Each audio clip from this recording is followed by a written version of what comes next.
મારે દુઃખ સાથે કહેવું પડે છે કે એ લોકોને સિક્કિમ જવાનો ટાઈમ છે, પરંતુ અહીંયા પ્રજાની મુશ્કેલીઓ સાંભળવાનો ટાઈમ નથી।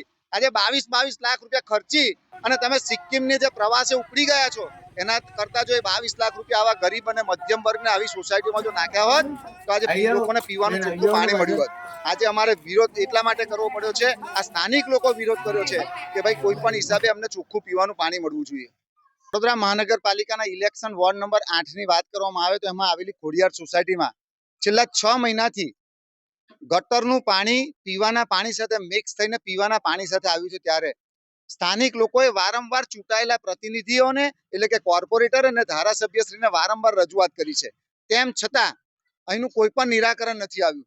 અહીંયા જ્યારે વહીવટી પાંખને કહેવામાં આવે છે અધિકારીઓને, ત્યારે અધિકારીઓ પણ સાંભળતા નથી। ત્યારે આજે આ લોકોએ ચૂંટણીનો બહિષ્કાર કર્યો છે કે કોઈ પણ ચૂંટાયેલા કોર્પોરેટર અને ધારાસભ્યોએ પ્રવેશ કરવો નહીં।